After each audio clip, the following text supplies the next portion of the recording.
Good afternoon, everyone, and thanks for joining us today. In the Legislative Building in Regina, we have Premier Scott Moe and Dr. Saqib Shahab.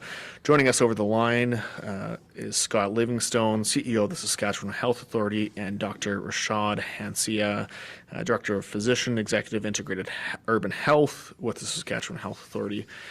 Premier Moe, Dr. Shahab, and Mr. Livingstone will have opening comments followed by questions. Premier? Well, good afternoon, everyone, and I hope everyone had the opportunity to have an enjoyable long weekend. Today we are reporting 7 additional cases as well as 15 more recoveries. The number of new cases remained low throughout the long weekend, and the number of recoveries continued to increase throughout the weekend. Over the past 4 days, including today, there were just 9 new cases reported and 62 additional recoveries, reducing the number of known cases in Saskatchewan to 123 active cases.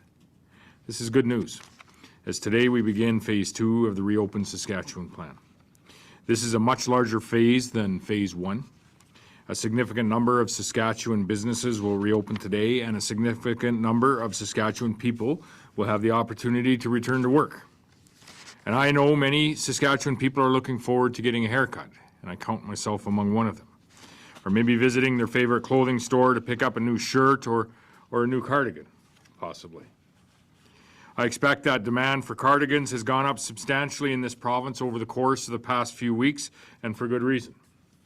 In addition to hair salons and clothing stores, there will be shoe stores, flower shops, sporting goods stores, gift shops, bookstores, toy stores, jewelry stores, electronic stores, pawn shops, and many other opportunities for businesses to reopen today. And of course, each and every one of those businesses, their employees and their customers must continue to follow the safe physical distancing practices that have worked so well to date. As Dr. Shahab said last week, COVID has not gone away.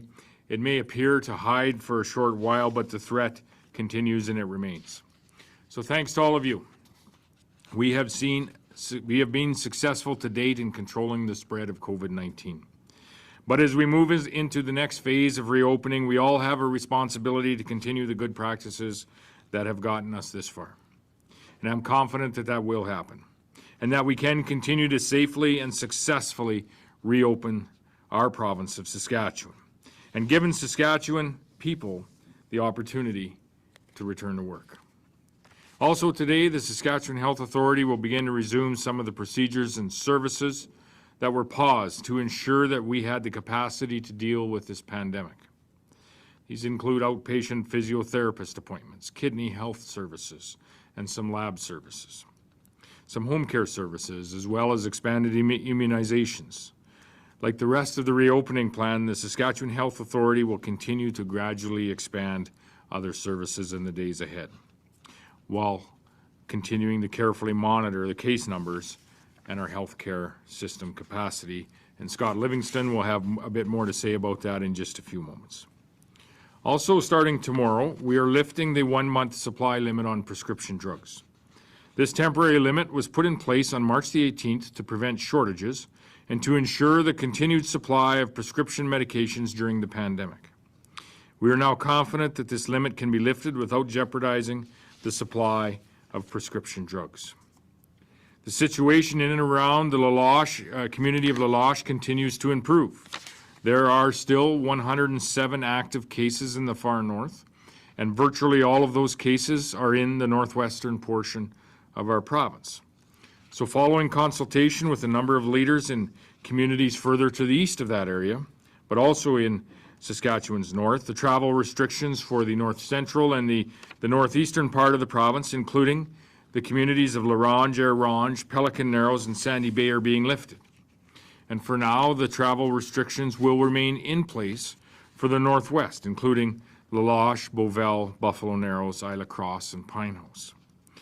Community leaders and volunteers, healthcare workers, public safety officers, and many others, they continue to do a great job in La Loche and in many other northern communities as they work together to control the spread of COVID-19. We hope to be able to safely lift the travel restrictions in those communities as well in the not too distant future. Finally, today I once again want to express our province's deep condolences to the Snowbirds family and to the family and friends of Captain Jen Casey. Just a few days ago, so many Saskatchewan people enjoyed the chance to watch the Snowbirds fly over a number of communities, including this building here in our province's capital, but throughout the province as part of their cross-Canada tour. And all of us were most certainly shocked and saddened to see that tour end in tragedy in Kamloops. Saskatchewan offers our most sincere condolences to Captain Casey's family and our hope for a full recovery to Captain Richard McDougall.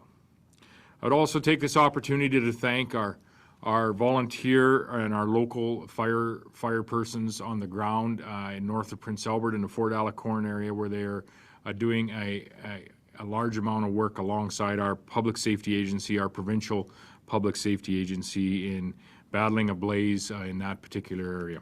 So thank you for what you are doing each and every day throughout this weekend. So I'll now turn it over to Dr. Schwab for a few comments, and then Scott Livingstone, I believe you have a few comments as well.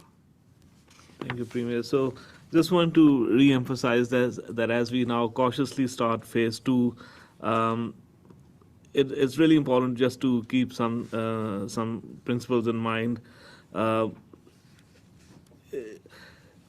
I think we just like when grocery stores were open, there was some good information that was given out in terms of, try to go at times when the crowding is less. Everyone shouldn't really try to go at the same time.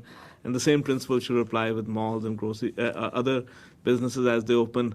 I understand the process for hair salons and other businesses. There's an appointment system in place, and the waiting times may be long, but I think that we all need some patience with that. With malls and other shops, again, like we discussed earlier, it's really important to go and get what you want, not browse or try out a lot of things. It's very hard for businesses then to have to restock everything, minimize returns as well as much as you can. Malls as well, as we know in some provinces, stores with street fronts have opened and malls have not.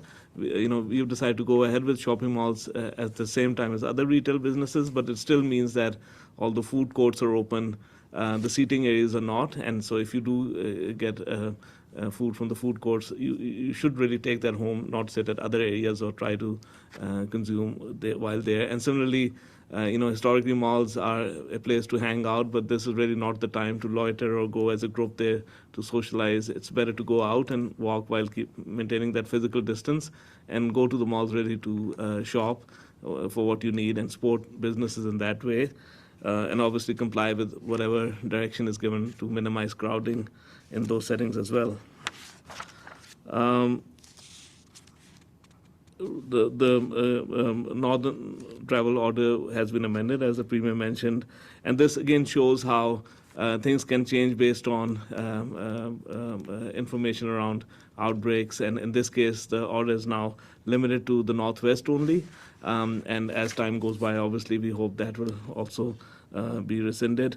And again, we have to recognize that these kind of steps may be required anywhere in the province if we see a cluster and outbreak, and it is hard for communities when something like this happens. But again, we can see that once it's applied, you can get ahead of the outbreak along with all the other inputs that are required, which include staying in your home if there's an outbreak, testing and case content investigations. And finally, in terms of testing, again, we are seeing a bit of an increase in testing. We really hope that people will continue to seek testing for any symptoms over the next few months. And if people have concerns as they're out and about and are reopening businesses, the testing capacity is available in Saskatchewan. And even for mild symptoms, you can seek testing, or if you have any concerns, you can seek advice in terms of concerns you may have or your employees may have. And again, as we engage in this phase 2 of Reopen Saskatchewan, maintaining the physical distance while we're out and about, either enjoying the outdoor weather or while shopping or going to work, is really important. Thank you. We now have an opening comment from SHA CEO Scott Livingstone on the phased resumption of procedures and services. Thanks, Jim.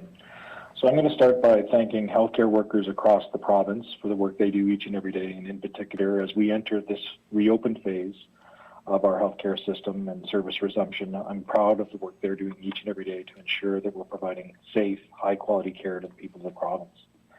Today, as we slowly and cautiously, our system resume services for everyday healthcare services in the province. These plans will look a little different depending upon where you may live in the province, but here are some examples of what you're going to see over the next coming weeks. See an increase in primary healthcare services, including those services for chronic disease management like chronic obstructive pulmonary disease or heart disease, diabetes.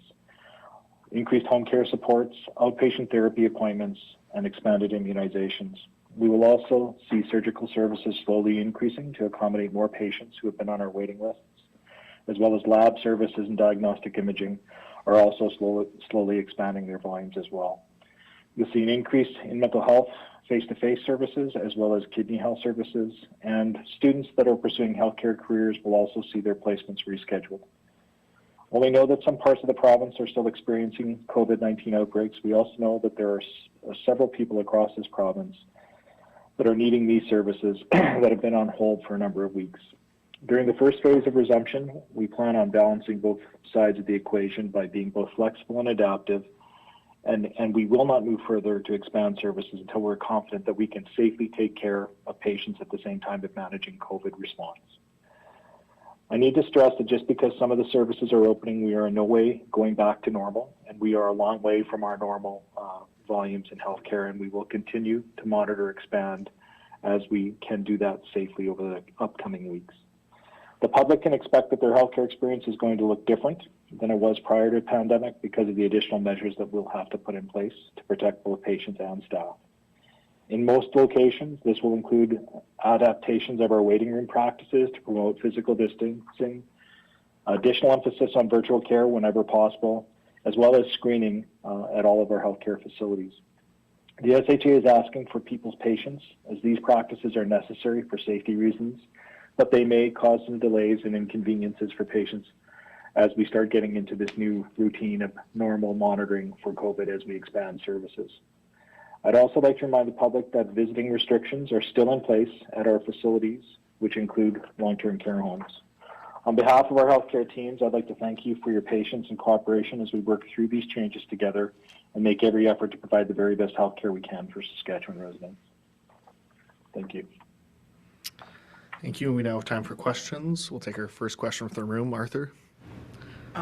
So we've been hearing from phase 3 businesses, Mr. Premier, that it may take a substantial length of time to prepare for reopening. They may have to reorient kitchens, put proper physical distancing plans into place, train some of their staff. What can you tell them about when phase 3 will come to allow them to make those preparations? Do you have a specific date in mind? Can you tell us what it is, or at least give us something that allows them to prepare? You're exactly right. There are many of the, Dr. Schwab, you may have something to add here as well, but there's a number of businesses that, may have to change a little bit, essentially how they are operating. And I think in fairness, what we have seen with the businesses that have remained open throughout the COVID-19 pandemic and have now opened today or opened in phase 1 have had to change how they're operating. So for sure, phase 3 businesses will have to change in many ways how they're operating. Most notable among them is the large number of restaurants in communities right across this province. With respect to phase 3, I think what you could expect in the very near future, understanding the just that businesses do need some lead time and some ramp-up time, if you will, that we will move forward with setting a target date for opening. And we need to continue to monitor the numbers of infections. We're in a very critical stage as we are opening up phase 2 here today. I am confident in Saskatchewan people that we will be able to continue to flatten the COVID-19 infection curve here in the province, but it's necessary for us to be very vigilant in our personal physical distancing measures in order for that to happen. So we will be looking at in the days ahead is to start to rough out a target date, if you will, so that these businesses will have a date that they can start to plan for, and then we will watch the numbers in the weeks ahead, so that we are able to adjust that target date if necessary. But the hope would be that we wouldn't have to adjust that target date. Anything to add, Doctor? I would just say it's always good to have 2 to 3 weeks, minimum 2 weeks, but up to 3 weeks in between phases, and maybe longer. And I think we just need to, let phase 2 reopen and then start planning for phase 3. Follow up, Arthur? Phase 2 is a substantial reopening with most of our retail businesses opening, and we've shown that retail businesses can operate and operate safely throughout this in the grocery stores and others that were open throughout. But today's a big day, and we have every confidence that employers, customers, and employees are going to take this very seriously. For the kind of for the changes to the travel restrictions in the northern northern administration district, you talked about consultation leading to those decisions about which areas would be included and which would not. But I just talked to the mayor of La Ronge, and he hadn't heard about this as of 2 p.m. today. So I'm just wondering what that says about the state of those consultations, and what you would say to concerns in that community that this could lead to a rush of people from the south returning to cottages, entering that community to get away. I would suspect there will be people that will go not only to the community of La Ronge, but other communities, as well as you'll see people in those communities that will come south to southern communities as well. The road travels both ways. I mean, I can't speak specifically to the mayor of La Ronge, but I can speak to the mayors in general. That the minister, Laurie Carr, has been conducting frequent, at least weekly or usually more so, calls with all of the northern mayors, more often in particular with the mayors throughout the Northwest, as we have really centered in the fact that the predominant majority, the vast majority of our COVID positive cases in the Northern Administration District are in that Northwest. It's always our goal to remove restrictions, not add them. We will add them when necessary, but it is our goal to remove restrictions so that we can operate as close to what will be a new normal as possible. So I can't speak specifically to any individual mayor outside of that. I know the minister has had regular conference calls with leaders in all northern communities, whether they be Indigenous or non-Indigenous. We'll take our next question from the phone line, operator. We have Ryan Kessler with Global. Yes, Premier, the province hasn't seen more than 1,000 tests per day since April 9th. Are those numbers expected to increase now that we're in phase 2?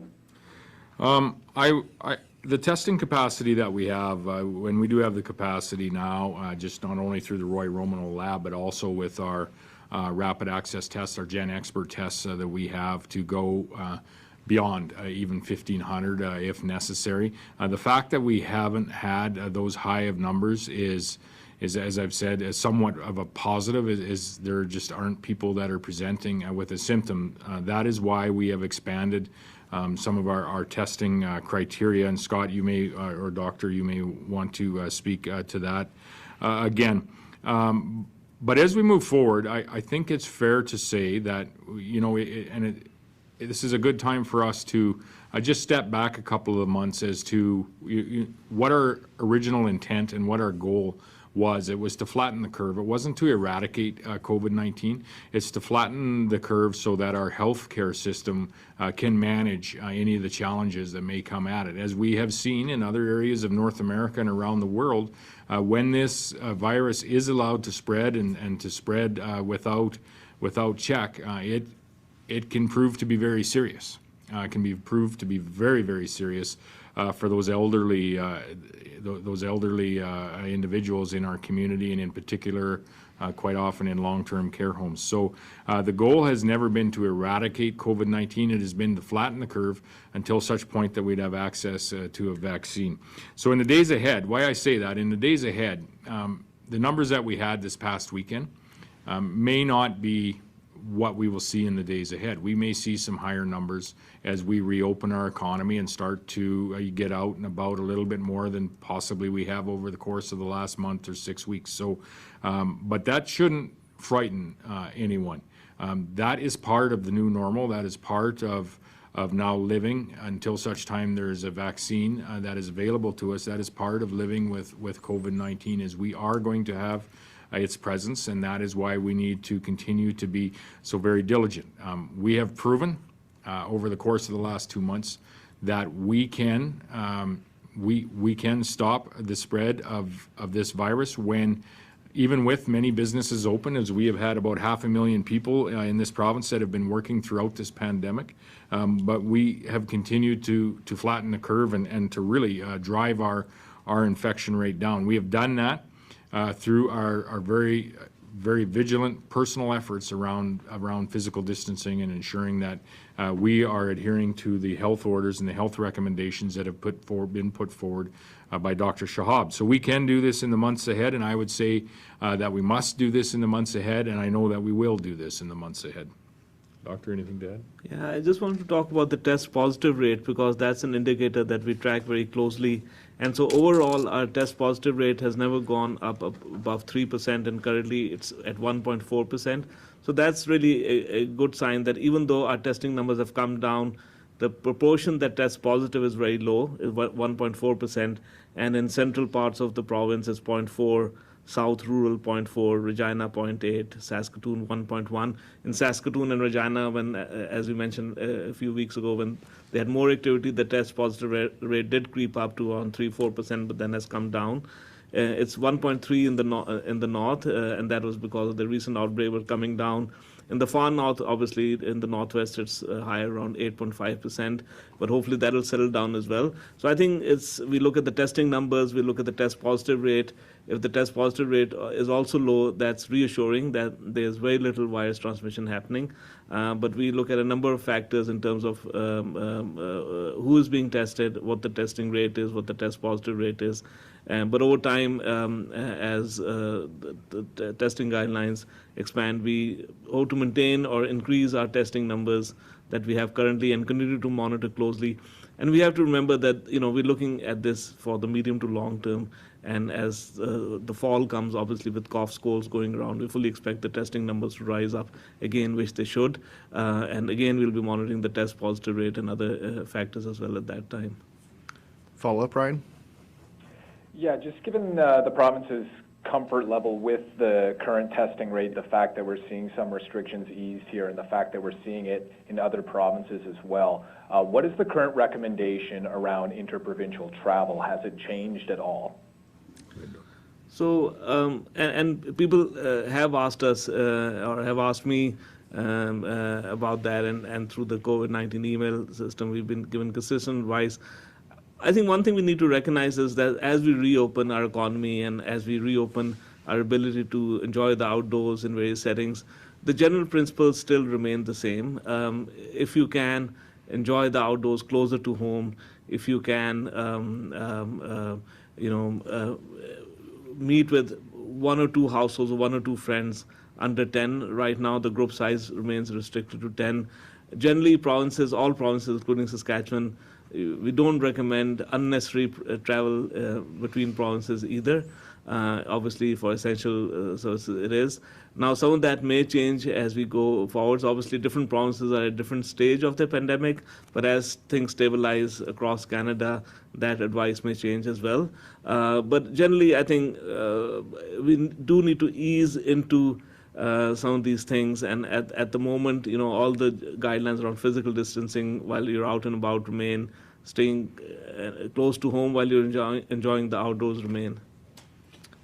This is a conversation that has come up, and I suspect will again at the First Minister's table, around national testing capacity and ensuring we have the capacity to test what we may need to at times, as well as contact tracing. And we feel fairly strong on our ability to contact trace here within the province, and I think it has proven to be successful in not only identifying the people that ultimately test positive with COVID-19, but identifying the people they've been in contact with and ensuring that they all can isolate for the required period of time. That starts to change as we reopen our economy and understanding the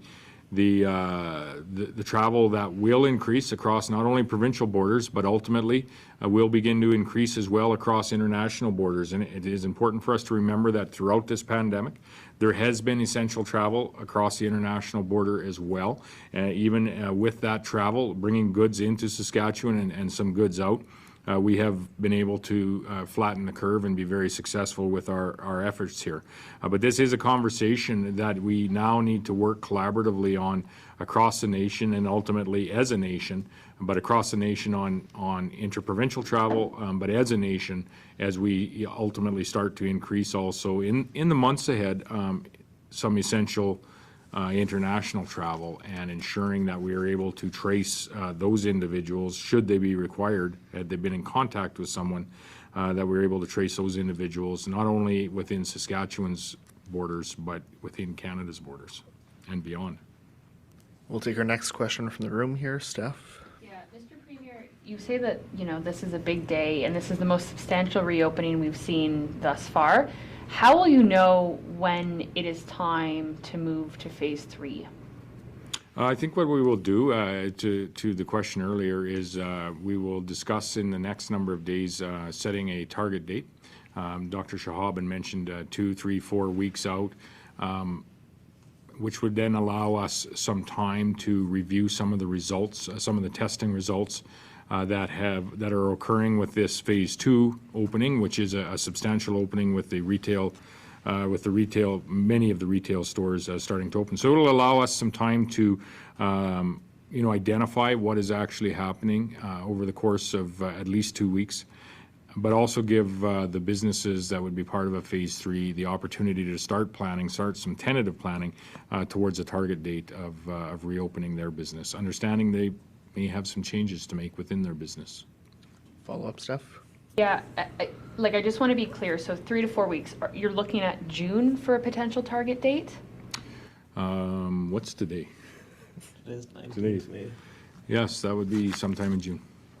And again, what specifically do you need to see? Like, we've seen a case where there's been localized flare-ups, but you still moved ahead with phase 2. Like, what is the bar for you? Is it no new cases, 20 new cases, only cases in certain areas of the province? I will let Dr. Schwab speak to the specifics around what the bar might be on when you may move ahead or not move ahead. But I think you would see a very similar approach with phase 3 that we've seen with phase 1 and 2, where there are the potential for localized outbreaks, whether they be in a facility or in a community. You may see us restrict or delay some of the reopening in that particular area. In a most unfortunate circumstance, we may actually have to pull back and tighten up in that particular facility or a particular area. This has worked. It worked in Lloydminster. We saw earlier this year. It appears to be working in the northwestern region of this province. There's still, admittedly, still some more work to do, and we thank the local leadership as well as the provincial supports that are on the ground. But I would look to, if there are decisions that need to be made around phase 3, it's quite likely they would mirror decisions that have been made around phase 1 and 2, and they would be very localized in their nature to address a regional outbreak to ensure that it does not become a provincial outbreak. Anything to add to that? Yeah, I would just add that if you look at how the phases were structured, we already learned a lot from essential businesses continuing to operate, and they set the benchmark for a lot of businesses opening in phase 2, which are also retail environments, but are going to follow the template that was set by grocery stores and other retail environments. And similarly, in phase 1, a lot of medical oriented services opened, and the reason that they were in phase 1 was that a lot of medical oriented services are already knowledgeable about infection control and personal protective equipment guidelines. So, and then that is the model that a lot of other personal services in phase 2 and then in future in phase 3 would have to learn from the kind of PPE that they may use may not be the same. And the clientele that they receive may be lower risk in terms of healthy people going for a haircut or other services. But again, I think it's a learning process for businesses and employers and employees as well as customers in terms of how do you now go and get a haircut. You call ahead. There may be just one or two people in the waiting room. You cancel your appointment that you took 3 weeks to get if you have a cough. I think that kind of discipline we all have to learn, and not go if you have a cough just because you only got an appointment after 3 weeks. So I think that's the discipline we all have to practice to make each phase a safer reopening. And then phase 3, obviously, there's other dynamics in terms of it's a bit different from businesses in phase 2. It's not just a retail environment. It's other settings where in the past where there's been gatherings, there have been issues. So that's where I think restaurants and other settings need to learn how to operate safely with reduced tables, for example, in restaurants, and for gyms, with less number of people in order to reopen safely. And we also are closely monitoring research that's coming around how did transmission happen in different settings, and applying that knowledge to guidance for future phases as well. Dr. Schwab had touched on the fact that some of the businesses, grocery stores and others that were able to stay open throughout this pandemic have really led the way on how to conduct retail business safely, with plexiglass, with enhanced cleanliness standards, enhanced access to cleaning products such as hand sanitizer. And those guidelines for phase 3 businesses are now being adapted and incorporated with input from the actual businesses in phase 3, but also, of course, being worked on closely with Dr. Shahab's office as well as the Saskatchewan Health Authority, so that it is very clear when we do get to a date that we can open up our restaurants, gyms, the other businesses associated with phase 3, that we'll be able to do so in a very safe manner. Next question from the phone line. We have Murray Mandrick with the Leader Post.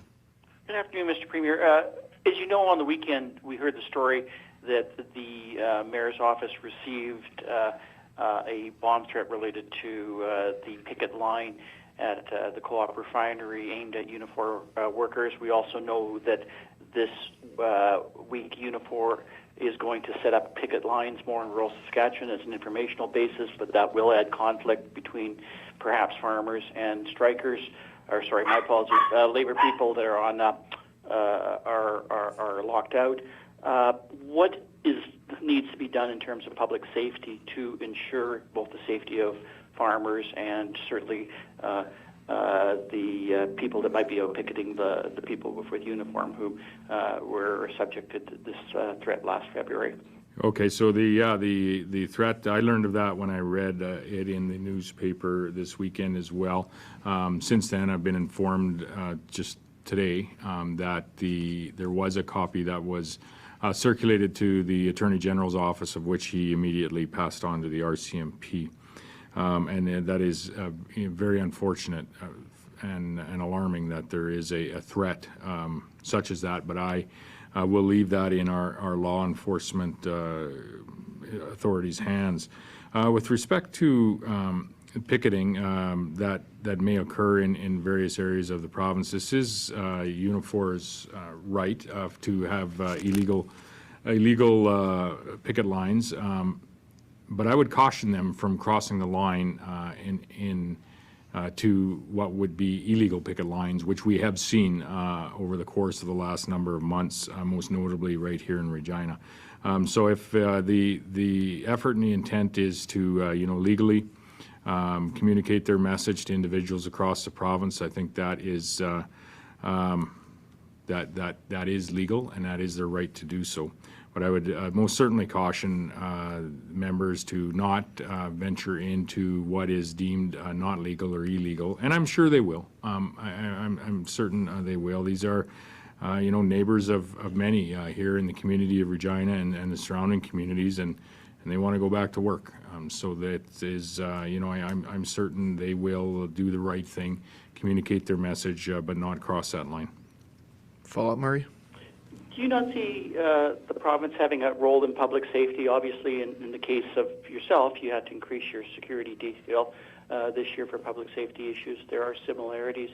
I guess, in terms of ensuring that everyone, I guess, is safe in this particular circumstances when nerves are frayed and such. And also in relation to farmers being a little frustrated, there may now be the issue of U.S. not accepting Canadian beef, and I'm wondering if you could also comment as to whether this is sort of a viable concern right now, or if it's something that you're going to have to just watch play out. With respect to public safety, I'm sure there'd be recommendations that would be made either by the Regina Police Services or the RCMP to any credible threats that may come to individuals or an organization. That's why we have law enforcement here in this city and across the province. With respect to the comments that were made earlier around providing Canadian beef into the U.S., we have such an integrated economy, and it's even more so when it comes to agri-food products. And I just don't know that would even really be possible for any length of time to not allow agri-food products to move, agri-food products as well as agri-food production materials to move north and south across the border. We have potash in Saskatchewan, we make some nitrogen here, but we bring phosphate in from Florida, for example. We bring in tractors, drills, tractors and combines from the U.S. We send drills and oats back down to the U.S. as well as live cattle, some packaged meat, beef and pork, but we also send a significant amount of pork down to the U.S. So amidst the musings, what I heard of the president today was some musings around they have too many live livestock in the U.S. and limiting some of the beef that would be coming into the U.S., but would exempt for sure any allies, which I would count Canada among the very closest allies. So we have a very integrated economy, whether it be agri-food products, energy, or other products, and most certainly, as we look to recover from COVID-19 from a North American perspective, I think we need to, have very serious and conversations around the security of our border from a healthcare perspective and from the spread of the virus perspective, but just as serious conversations around not only our provincial borders but our U.S. border to ensure that we are allowing a reasonable amount of trade so that our economies jointly can recover. We'll take our next question from the phone line. We have Adam Hunter with CBC. Hi, you announced the expanded testing will come fairly soon. I'm wondering when it will roll out, how it will be run. For example, will people still need a referral if they want to get a test? So maybe I can make some initial comments, and then Scott, maybe if you wanted to add to that. So some of the recommendations are being worked through in terms of how that will flow. For example, Scott may speak to some of the testing that may be offered to, for example, patients who are going to start chemotherapy, for example. But certainly, I checked the self-assessment algorithm just yesterday. I think that includes a broader symptom list, which is national and international recommendations.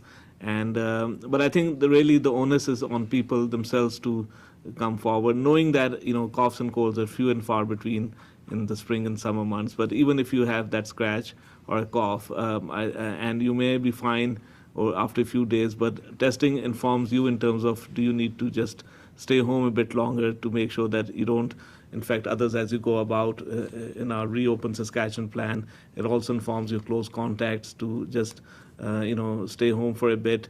And I think so testing is important not just for yourself and your family's health, but for us, all of us. It helps all of us reopen in a safe manner. And so it's just really just re-emphasizing the importance of testing, not just in terms of informing your own symptoms, but also informing the broader community in terms of how much COVID activity we actually have.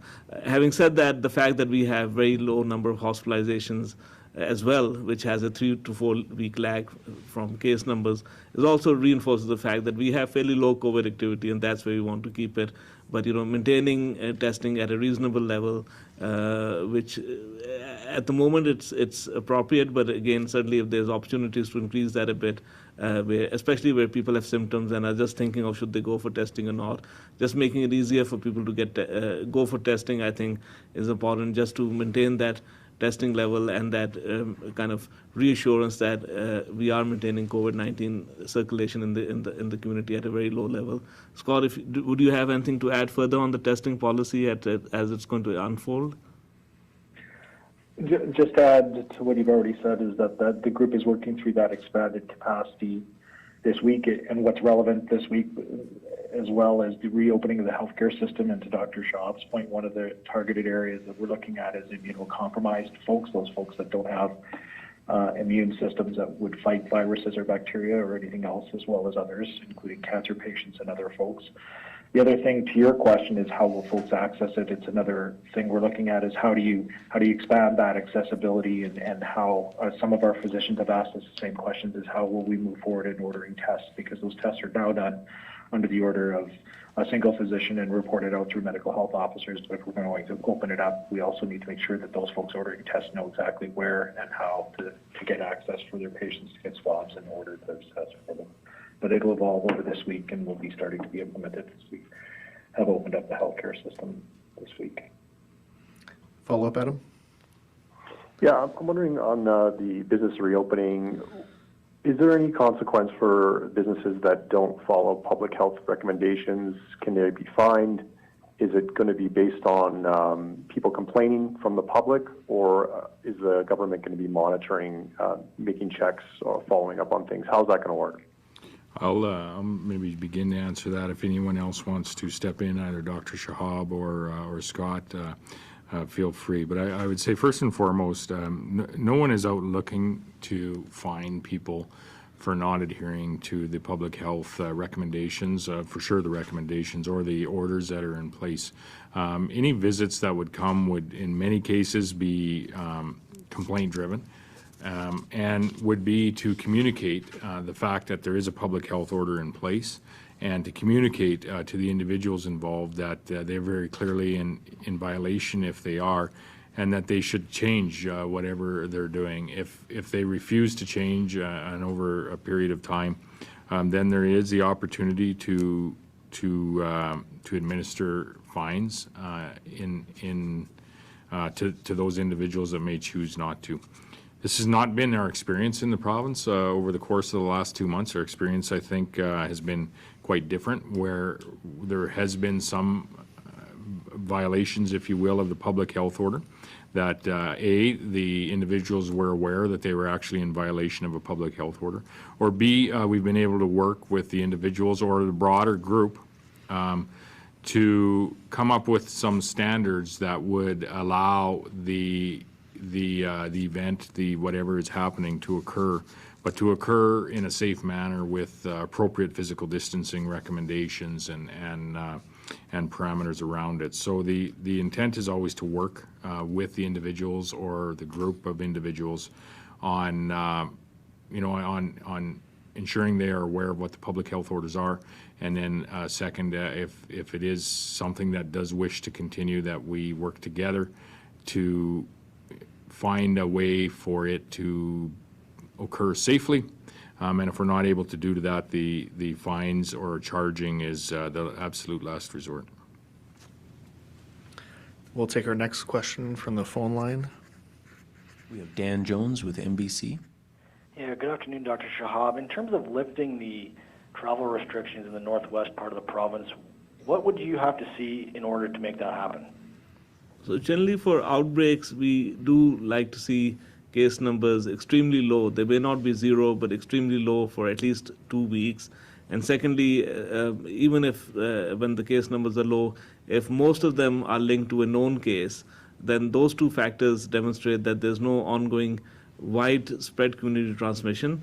And obviously, so case numbers have to be going down, first of all, which they are coming down, but then case numbers continue to need to continue to remain low, and for the most part be linked to known cases. And that's what we've seen with the effort that communities in the Northwest have put in themselves, local leadership, people living in the Northwest, and then SHA staff working there and additional staff who were deployed. They've all managed to overcome the outbreak. In most cases now are really cases who were contacts of previous cases, and they have no further contacts. So they were isolated as contacts, and the few who presented as cases had no further contacts to be followed up, and that's how you go towards a situation where we hope that if we see very few cases over the next 2 to 3 weeks in the Northwest, and the few that do occur have a known exposure to a known case, those will all be indications for gradually relaxing the restrictions in the Northwest. Follow up, Dan? Yes. Premier, can you expand on the clarity that was given to people, leaders and checkpoint staff in the Northwest as to what they can do to obtain essential goods and services when traveling to the South? With what clarity was given to the conservation officers, public safety officers, the locals that were at the checkpoints? Is that the question? Still there, Dan? Yes, I am. Okay, is that the question on what clarity was given to them on what is essential, what is not? Yes, sir. I'd have to get Minister Carr or Marlo Pritchard to follow up with you with specifically what was classified as essential, what was not. I know there were some sensitivities around this in the early days of the province operating the checkpoints, and the goal was, quite frankly, to limit travel to just essential services between communities and in and out of the northern areas of the province. I believe that through conversations with community leaders, both, as I say, Indigenous and non-Indigenous, that many of those challenges have been worked through.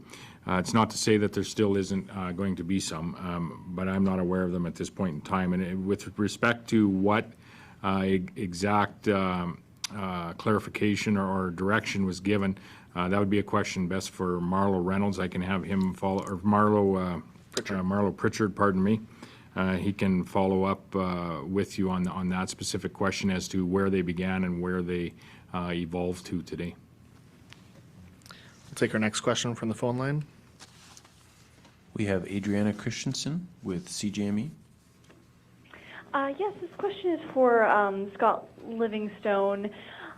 There have been concerns raised by individuals in the public about the basically the healthcare visiting policy, especially in the South. The question is basically why there couldn't be some safety measures in place to allow a single support person to visit a patient in the hospital. Okay.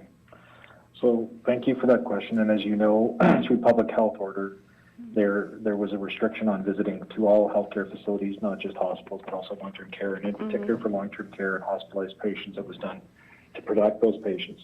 Today, I was actually on a call with the Patient and Family Leadership Council for the organization, and we also have a subgroup of folks working with one of the team members from our AOC on exactly what you said, is how do we, we've been under lockdown for a number of weeks. We've heard a lot from caregivers, from family, from loved ones. We tried to open it up a little bit on Mother's Day with gifts, but we are hearing lots about the concerns that family have, and we are working on a new and revised structure to start opening that up. We don't have it yet. As we've opened up the healthcare system, we'd like a little bit of time to see what that has with respect to an impact on our COVID cases, but we are working on it, and you will likely see over the upcoming weeks a phased-in plan suggestion for not just hospitalized patients, but even looking at some of those folks in long-term care, particularly those folks with dementia and neurological disorders that seem to be struggling more than others. But we are hearing from our clients, residents, and families, and we all have mums and dads as well across this province in these types of situations. So we are working on something. We just haven't brought it to the table yet with those groups, but we are using patients and family advisors to guide this work. Follow up, Adriana? I guess no. That answers my question. Thank you. I'll just add to that, Adriana. Scott's right. We all have family members that are either in long-term care, have been, or maybe many of us are heading there at some point. This is the fact that we have not had widespread COVID-19 infections in our long-term care homes is the main reason why we have had almost 599 cases here in the province with a very low fatality rate. And I feel for each and every one of those families that has a loved one that they have been unable to see, and I commend the Saskatchewan Health Authority for working through some way for us to have the proper precautions in place so that that may happen, so that family members can see their loved one. And this is one of the most challenging items I think that we have been working through, both at a government level, but we're all individuals as well. Throughout this process is when you do have a loved one either in hospital or in a long-term care facility and you're unable to see them outside from through a glass window. But it is a large reason that we have been successful with our low number of fatalities. We, across this nation, 82% of the fatalities have occurred in long-term care homes. 90% of the fatalities are individuals, I believe, over 60 or 65 years of age. This is where this virus is discriminant in how it impacts our community's elderly, our families' elderly, and our loved ones. So I commend the Saskatchewan Health Authority for making efforts to allow some degree of support and visits to occur. But I also am fully aware that, albeit how very difficult this decision is, speaks to what would be a much more difficult situation in having a very large number of fatalities coming out of our long-term care homes. And we don't have that right now, and for that I am forever grateful. Arthur? We haven't heard anything from you today about plans to potentially reopen the legislature. And today is, of course, the day that the NDP set as a deadline for doing so, or at least informing them about the plans. Can you update us about the state of those negotiations and just explain what, from your perspective, the sticking point is in reaching an agreement? Well, I will be having some discussions about this as government over the course of the next day or two to look at what options that we could put forward to not only introduce a budget here in the House, but to actually pass a budget here in the House, and to have that budget have legislative scrutiny, the legislative scrutiny that it deserves. The offer that was put forward of 28 sitting days isn't happening anywhere else in the nation. I think when you add up all of the legislative sitting days since provinces and territories have entered into a state of emergency, I think that might be collectively about 20 or 25 or 30 sitting days. And most of those daily proceedings, if you will, have been vastly altered. The intent of most of those sitting days has been to pass very specific pieces of legislation in certain jurisdictions, legislation that is required so that they can put in place some restrictions or some laws very specific to the emergency orders that they have in that respective province or territory. So we've been very specific. There's been far fewer routine proceedings, for instance, like question period, things like that across the nation. So we're looking at what's been happening across Canada in other legislative assemblies, and we'll put forward we'll have some options that we'll put forward to ultimately with the intent of tabling and passing a budget here. Steph? So what's the holdup on the part of your government? Because it seems like the NDP are willing to do pretty much anything to get some kind of budget debate happening, whether it's Zoom or reduce people in the House here. So what's the holdup on the part of your government? And if not 28 sitting days, what's that number you're looking at? Well, that's what we're going to have a discussion about as government in the next day or two, and we'll put forward an option. And if the NDP do truly want to, we'll do just about anything to have some legislative scrutiny of a budget. They'll accept the offer that we put there, and we'll move forward together. Thanks very much for joining us today, everyone. That's all the time that we have.